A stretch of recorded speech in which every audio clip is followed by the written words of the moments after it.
கொழுப்பு, எவ்வளவு ஆணவம், எவ்வளோ அகங்காரம், எவ்வளோ திமிரு, எவ்வளோ கீழ்த்தரமான வேலையை இந்த தற்குறிங்க, இந்த விஜயுடைய ரசிகர்கள், நடிகர் விஜயுடைய ரசிகர்கள், நான் அப்படி தான் சொல்லுவேன். ஏன்னா இவங்க எல்லாரும் விஜயுடைய ரசிகராக தான் இருந்தாங்க. இப்போ சிஎம் விஜய் ஆகிட்டாரு. இப்போ சிஎம் உடைய ரசிகராக கண்டினியூ பண்ணுறாங்க. என்ன ஒரு கொடுமை, என்ன ஒரு வெறுப்பு ரஜினிகாந்த் மேலே. இப்படியெல்லாம் ஒரு மீம்ஸ் போட்டு அவரை அசிங்கப்படுத்தணும் அப்படின்னா அதை உட்காந்து பார்த்துட்டு இருக்காங்களா? எனக்கு இதுதான் ஒரு பெரிய டவுட்டாக இருக்குது.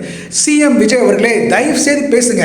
ஏற்கனவே ரஜினிகாந்த் அவர்கள் வெளியில் வந்து ஒரு ப்ரெஸ் மீட்டே கொடுத்துட்டாரு.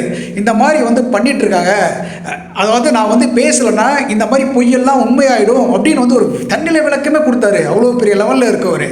மறுபடியும் அவரை போட்டு நோடுறீங்க, அவரை போட்டு அசிங்கப்படுத்துறீங்க.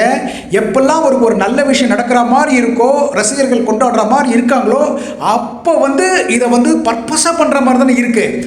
இப்போ தான் சூப்பராக ரஜினிகாந்துடைய அவருடைய ஸ்டில்ஸு செம்ம கெத்தாக, செம்ம மாசா, செம்ம ஸ்டைலாக, இந்த வயசில் என்னன்னா மனுஷன் இது அப்படின்னு ஒரு ஸ்டன்னிங்கான ஒரு லுக்கு, ஃபர்ஸ்ட் லுக். அந்த தர்மம், அந்த படத்துக்காக, தர்மன் அந்த படத்துக்காக போட்டிருக்காங்க.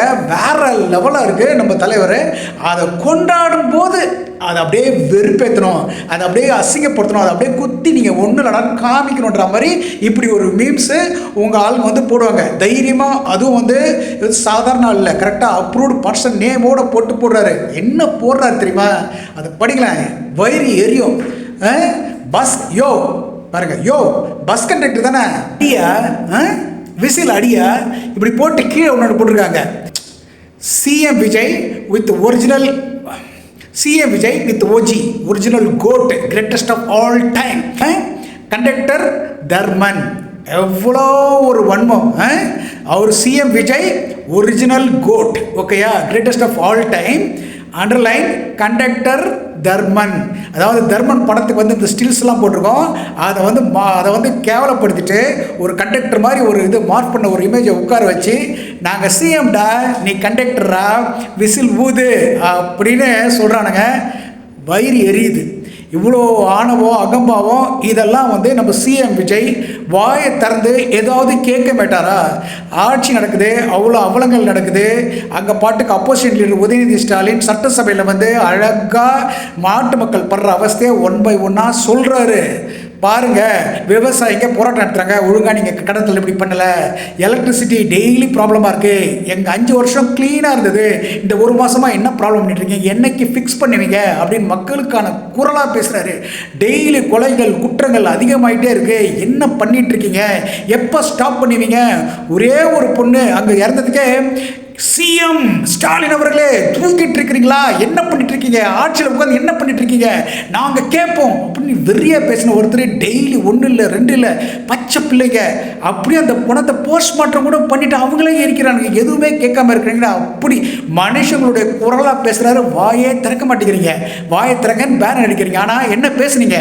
வன்மத்தோடு, அக்கல் நையாண்டியோடும், புள்ளி பண்ணுற மாதிரி, கிண்டல் அடிக்கிற மாதிரி, குட்டி கதை சொல்லி கேட்கவே அங்கே உட்காரவே முடியாமல் அந்த சட்டசபையில் சூப்பராக ஒரு புனிதமான இடத்த வந்து அசிங்கப்படுத்தும் போது சிச்சி அப்படின்னு சொல்லிட்டு எழுந்து போறவங்களை போயிட்டு ஓடிட்டாங்கன்னு உண்மையா நியாயமா அவர் கேட்ட ஏதாவது ஒரு கேள்விக்கு எப்போ இதெல்லாம் ஃபிக்ஸ் பண்ண போறீங்கன்ற ஒரு வார்த்தை சொல்லலை.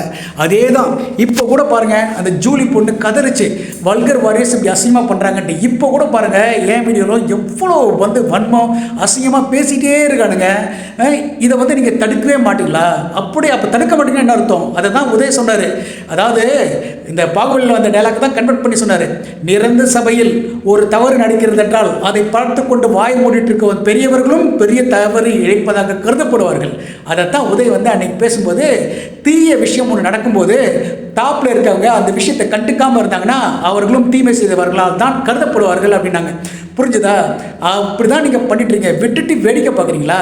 இன்னொன்று கொடுமை, கரெக்டாக ரசிகர்கள் சந்தோஷமாக இருக்கும்போது நீங்கள் வந்து இன்றைக்கி மேரத்தான் நடத்துனீங்க.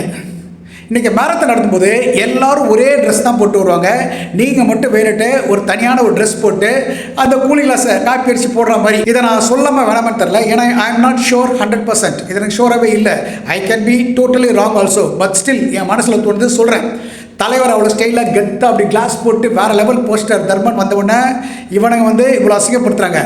அப்போ நீங்கள் என்ன பண்ணுறீங்க, நான் தான் பெரிய ஆள், நான் தான் ஒரிஜினல் போட்டுன்ற மாதிரி. அதே மாதிரி இன்றைக்கி நடந்த மாரத்தானில் எல்லாரும் ஒயிட் ட்ரெஸ் போட்டிருக்காங்க, நீங்களும் ஒயிட் ட்ரெஸ் தான் போடணும்.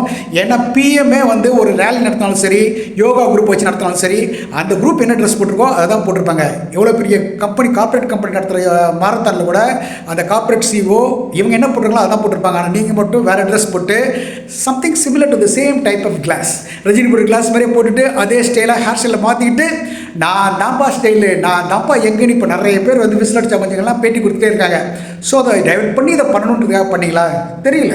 ஏன்னா சர்க்கம்ஸ்டன்ஷியல் எவிடன்சஸ்ன்னு சொல்லுவாங்க, சூழ்நிலை பொறுத்து இது வந்து சரியாக இருக்குமோ அப்படின்னு தோணுது. ஐ can be wrong, again let me repeat. So on conclusion இது எல்லாத்துக்கும் நான் என்ன சொல்கிறேன்னா, நீங்கள் தயவு செய்து வாயை திறந்து இந்த வர்ச்சுவல் வாரியர்ஸ் வாயை மூடுங்க. இந்த மாதிரி அசிங்கமாக பேச வைக்காதீங்க. உங்களுக்கு எல்லாமே தெரியும்னு நினைக்கிறேன். தெரிஞ்சும் பேசாமல் இருந்தால் என்ன அர்த்தம்? நீங்கள் நினச்சா ஒரு நிமிஷத்தில் இந்த மேட்டரை முடிக்க முடியும். நீங்கள் ஒரு ஸ்டேட்மெண்ட், ஒரே ஒரு ஸ்டேட்மெண்ட் தான் எதிர்பார்க்குறாங்க. அன்றைக்கி ஜூலி எதிர்பார்த்துச்சு, தலைவர் வந்து ஓப்பனாக பேசினார், அதுக்கும் நீங்கள் பதில் சொல்ல. அப்புறம் உதயநிதி அவர்கள் அப்போசிஷன் லீடர் நாட்டு மக்களுக்காக பேசுகிற கேள்விக்கு நீங்கள் சரியான பதில் எதுவுமே கொடுக்கல. இப்போயாச்சும் தலைவர் அசிங்கப்படுத்துகிறாங்க, இப்படிலாம் அசிங்கப்படுத்தாதீங்க, தலைவர் வேறு லெவல் அப்படின்றத தயவுசெய்து உங்கள் வாயை திறந்து சொல்லுங்கள். சிஎம் சார் சொல்லுங்கள், தயவுசெய்து வாயை திறந்து சொல்லுங்கள். ஸ்டாப் பண்ணுங்கள். அநியாயத்தை நிறுத்தாமல் அப்படியே வளர விட்டுட்டு செய்கிறதும் ஒரு பெரிய அநியாயம் தான். இது பாகுபலி டைலாக் வந்தது, அதை வந்து உதயநிதி சொல்கிறாரு. இப்போ நானும் அதை எடுத்து உங்களுக்கு திருப்பி சொல்கிறேன். தயவு செய்து ப்ளீஸ்